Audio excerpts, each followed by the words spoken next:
Shalom Bapak Ibu. Seperti biasa, mari beri katakan damai sejahtera bagi muka dan kiri muka belakang dengan senyum. Berbagi sukacita bagi kita sekalian.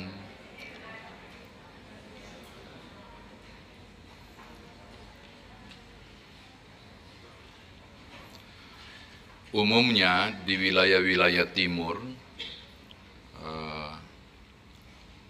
Gereja Protestan Indonesia bagian Barat itu kan terbentuk dari 3 wilayah Barat Indosekera, lahirlah GPIB.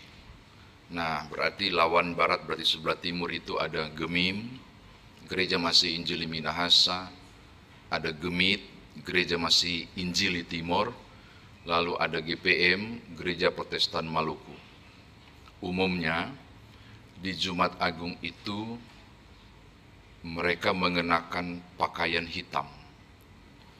Kayaknya ketika saya lihat ada yang menggunakan mayoritas hitam, ini mungkin karena tradisi gerejawi Gemim, GPM, dan Gemit, yang berarti turut berduka. Walaupun sebenarnya berita duka dari Golgota adalah berita sukacita bagi dunia. Jadi warna putih pun adalah warna Jumat Agung menurut saya. Adalah bukan hanya perkabungan, tapi juga kesukacitaan pada peristiwa kematian Kristus. Engkau dan aku mengalami sukacita, kemenangan dari dosa. Ini jam berapa? 9:30. Pukul 3 dini hari diperkirakan Tuhan Yesus ditangkap setelah berdoa di Taman Getsemani pasca Last Supper tengah malam yang berakhir mungkin di tengah malam. Percakapan dengan para murid, proses pembasuhan kaki dan seterusnya itu, lalu pergi berdoa, diduga kemungkinan selesai dan ditangkap pada pukul 3 dini hari. Kenapa pukul 3 dini hari? Karena mengukur dari sebelum ayam berkokok engkau menyangkal aku 3 kali, itu sudah ditangkap. Berarti sebelum ayam berkokok. Ayam berkokok di sekitar pukul 4 dan pukul 5, maka diduga adalah pukul 3 dini hari, Tuhanmu dan Tuhanku ditangkap. Kapankah Yesus naik di kayu salib dan tersalib? Markus 15 ayat 25 bilang pada pukul 9 pagi. Itu berarti antara pukul 3 ke pukul 9 ada 6 jam. 6 jam pertama, saya sebut biasa 6 jam tanah. 6 jam tanah adalah 6 jam Yesus didera dan dianiaya. Pada penelitian manusia kain kafan, ditemukan 121 kali cambukan sisi kiri dan 121 kali cambukan sisi kanan. 121 kiri, 121 kanan. Luka yang diakibatkan adalah 121 kali 3. Kenapa 3? Karena 3 ujungnya 3 cambuk itu, tambah 121 kali 3 di ujung sebelah kanan. Total adalah 726 luka. Dalam penelitian manusia kain kafan. Kain kafannya lagi diturin sekarang, dijaga ketat. Dan menariknya, ada dokter nggak di sini? Pernah belajar nggak? Di zaman itu, para tabib mengklaim jumlah luka, jumlah penyakit yang ada dari batok kepala sampai kaki, totalnya adalah 726 jenis penyakit. Persis sama dengan 121 kali 3 kali 2. Dan tolong buka Yesaya 53. Ayat 4. Saya bacakan Yesaya 53 ayat 4. Tidak kebenaran, tidak kebetulan. Yesaya 53 ayat 4 bilang begini. Sesungguhnya penyakit kitalah yang ditanggungnya, dan kesengsaraan kita yang dipikulnya. Padahal kita mengira dia kena tulah, dipukul dan disakiti Allah. Jumlah luka itu mewakili seluruh jumlah penyakit. Mau bicara apa? Semua dari batok kepala sampai ujung kaki, eksistensi saudara dan saya jiwa dan roh Tuhan tanggung. Kurang apa? Harga diri dan semua entitas Bapak Ibu dan saya di kayu salib itulah seluruhnya ditanggung. Makanya peristiwa kematian Kristus bagi dunia dianggap kebodohan, tapi kata Paulus, bagi kita justru keagungan. Yang dipandang bodoh bagi dunia, justru hikmat bagi kita. Menunjukkan bahwa betapa memalukan orang disalib. Tetapi bagi kita, justru aku bersyukur, Kristus menanggung semua. Dari batok kepala sampai ujung kaki, seluruh hidupku ditanggung di kayu salib. Amin. Penting. Ini catatan pembuka khotbah saya. Saya tidak mengajak Bapak Ibu untuk melakukan eksegese ke seluruh bacaan. Tapi saya hanya fokus pada ayat 25 sampai 27 karena kita ada meja perjamuan. Jadi hanya ayat 25 sampai 27 yang akan diuraikan untuk Bapak Ibu Saudara. Ada dua jenis penyalipan dalam hal menanggung atau menggantung seseorang di kayu salib. Jenis yang pertama adalah menggunakan tali untuk menyatukan dan mengikat pesakitan dengan kayu palang. Kalau saudara menemukan beberapa film tentang Yesus Kristus disalib, ada penjahat kiri dan kanan katanya cuma diikat dengan tali, itu jenis penyalipan yang biasa juga seperti itu. Tetapi jenis penyalipan yang paling menyakitkan adalah ketika menyatukan antara kayu palang dengan pesakitan itu bukan dengan tali, tapi menggunakan paku. Di 2022 saya sudah menguraikan tentang kondisi ini. Berapa panjang jenis paku, di bagian mana, bukan di sini, tapi di sini untuk menyangga begitu kuat dan seterusnya. Lalu, ini dia Bapak Ibu. Umumnya, orang yang disalib tidak akan berdiam diri. Mereka akan berteriak, mereka akan memaki, mereka akan menghujat dan mengatakan, saya tidak layak disalib, saya benar kali lah. Dan itu akan terjadi sampai dia mati lemas. Dia akan bereaksi melawan apapun dan tidak akan berkata-kata apapun. Jadi kalau The Passion of Christ, Mel Gibson menggambarkan ada salah satu yang teriak-teriak menjahat itu, lalu kemudian dipatok sama gagak itu, mau menunjukkan itu reaksi alamiah. Ketika orang disalib, dia akan berteriak-teriak cari pembelaan diri, berteriak kesakitan dan seterusnya. Tetapi kalau saudara membaca kisah Matius sampai Yohanes, saudara akan menemukan bahwa Tuhanmu dan Tuhanku tidak melakukan teriakan apapun, penghujatan, tetapi justru melakukan perkataan-perkataan yang luar biasa di atas kayu salib. Ini anak-anak CD baru pasti sudah hafal 7 kata salib, atau sudah lupa? Ya Bapa, ampunilah mereka, karena mereka tidak tahu apa yang mereka perbuat. Aku berkata kepadamu, sesungguhnya hari ini juga engkau telah bersama-sama dengan aku di Firdaus. Yang ketiga, ibu, inilah anakmu, inilah ibumu, yang hari ini kita baca. Baru Eli, Eli, lama sabaktani, Allahku, mengapa engkau meninggalkan aku? Lalu aku haus, sudah selesai. Kemudian, ya Bapa, ke dalam tanganmu kuserahkan nyawaku. Biyadika afikrohul, into your hands I commit my spirit. Itu 7 kata salib yang diucapkan tanpa teriakan, tanpa hujatan, tapi penuh kewibawaan. Lalu berikut, umumnya disalib itu situasi terkutuk, memalukan dan menghinakan. Maka tidak ada seorang pun, famili atau keluarga terdekat, yang mau bersedia berada di sekitar kayu palang. Karena mereka akan terhisap sebagai orang yang memalukan begitu hina di hadapan banyak orang. Karena umumnya yang disalib adalah para penjahat gila, para penjahat yang memang sangat jahat.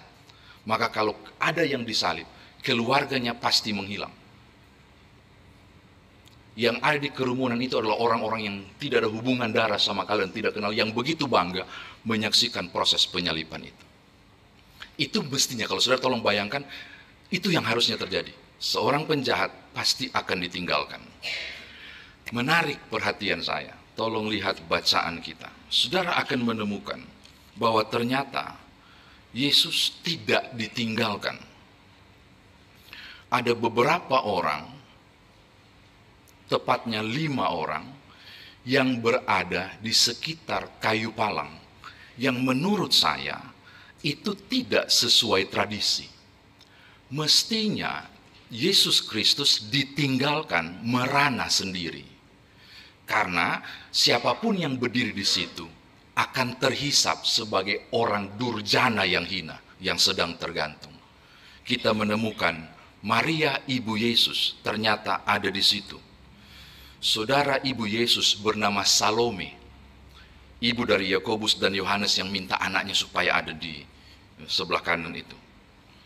Lalu ada Maria istri Klopas, saya tidak punya referensi tentang Maria istri Klopas. Lalu ada Maria Magdalena yang disembuhkan Yesus karena kerasukan 7 setan atau 7 roh. Lalu ada murid yang amat dikasihi. Siapa dia? Yohanes yang menulis Injil ini. Di situ mereka siap terhisap di situ. Pertanyaan saya, di mana Lazarus yang dibangkitkan? Di mana Petrus yang 3 tahun sama-sama dengan Tuhan Yesus? Di mana murid yang lain yang mestinya ada juga merana di situ mendampingi Yesus? Mereka tidak ingin terhisap pada lingkaran penghujatan, tidak ingin terhisap pada lingkaran penjahat yang dihinakan. Di mana tokoh-tokoh Alkitab yang lain ketika Kristus disalib? Tidak ada. Hilang. Yohanes cuma menyaksikan 5 orang yang benar-benar tepat di kaki. Di kerumunan beda ya, di kaki. 5 orang. Ada yang menyebut, ya karena ada hubungan darah. Ada yang menyebut, ya karena ada kedekatan yang spesial. Kurang spesial apa kedekatan dengan Petrus? Kurang spesial apa kedekatan dengan Lazarus? Ada yang menyebut tentang mungkin karena hal yang lain. Apa alasan yang lain? Saya cuma menemukan satu hal. Kasih mereka menutupi segala rasa malu dan aib itu, sehingga bertahan di situ pada proses penyaliban Yesus. Maka di balik kehinaan penyaliban ada kasih Tuhan yang luar biasa. Ketika ia tersiksa, dia masih bilang begini, "Ibu, inilah anakmu." Nunjuk Yohanes dan mengatakan kepada Yohanes, "Yohanes, inilah ibumu." Seakan mau bilang begini, "Aku titip ya, dan biarlah dia jadi ibu untuk kalian semua." Reaksi Yohanes adalah kasih yang meluap. Saat itu juga, setelah proses penyaliban, dia bawa mamanya Yesus, Maria, untuk dia urus. Di balik kehinaan salib, kasih itu mengalir luar biasa pada 5 orang itu. Karena 5 orang itu mampu menutupi rasa malu dan aib dengan kasih yang meluap memandang Kristus.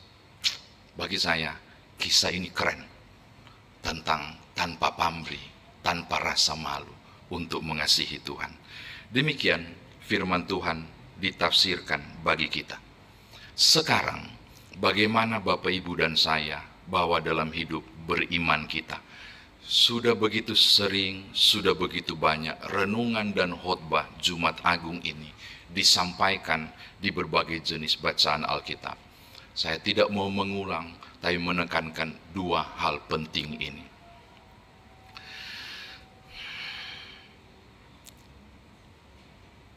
Mestinya tiap tahun ketika duduk di meja itu, Bapak, Ibu, dan saya, termasuk saya yang akan melayani meja ini, mestinya membuat pertanyaan besar dengan tanda tanya yang besar. Untuk apa Tuhanku mengambil langkah drastis yang sangat menghinakan dan memalukan itu? Untuk apa kemuliaan mahkota sorgawi ditanggalkan dan turun dalam kehinaan di kandang domba hingga kehinaan penuh di kayu salib? Paulus bilang kehinaan itu adalah sampai mati, tapi dikasih koma, bahkan mati di kayu salib itu super hina. Maka mestinya yang jadi perenungan tiap-tiap tahun, untuk apa? Tidak ada jalan lainkah yang harus diambil? Dan saya yakin jawabannya cuma satu. Yohanes 3:16 tadi jawabannya. Untuk engkau dan aku, karena Dia mengasihi, kehinaan dan cara mati itu mau dilakukan demi saya dan saudara. Kasih paling agung di situ.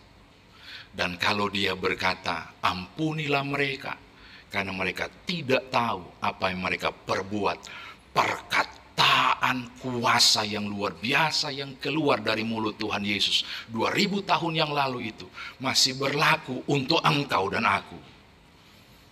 Pengampunan itu terjadi. Makanya Bapak Ibu, kalau duduk di situ, itu syukur saudara harusnya melampaui syukur apapun. Karena nilai yang Tuhan bayar melampaui apapun. Kehinaan yang melampaui apapun.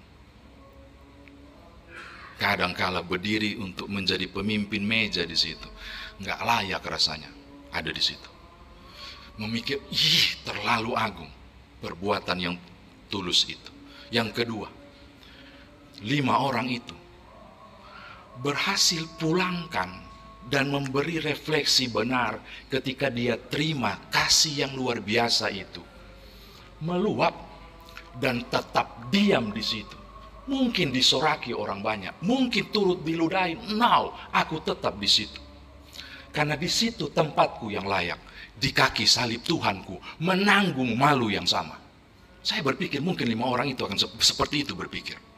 Maka hal yang sama saya mau tutup untuk bilang begini kepada saudara. Rasa sayangmu kepada Tuhan ketika menerima sayang Tuhan yang sama, engkau akan siap di konsekuensi apapun sebagai orang yang telah menerima keselamatan itu. Jangan malu menjadi orang Kristen. Jangan malu disebut Tuhanmu mati. Jangan malu untuk memikul salib. Karena bagi saya, aku siap terima tiap malu itu pada glory dan kemuliaan yang sudah Tuhan berikan. Orang Kristen punya Tuhan mati. Saya akan berdiri di atas podium dan berteriak, aku bangga karena Dia mati untukku dan bukan kehinaan. Selamat memaknai Jumat Agung ini. Tetaplah di situ. Tetaplah bertahan di kaki salib itu. No matter what, apapun yang terjadi. Karena engkau telah menerima limpahan kasih. Tiap hinaan, ketidaknyamanan, dan apapun mampu engkau tanggung. Karena kemurahan Tuhan ada dan luar biasa. Haleluya. Amin.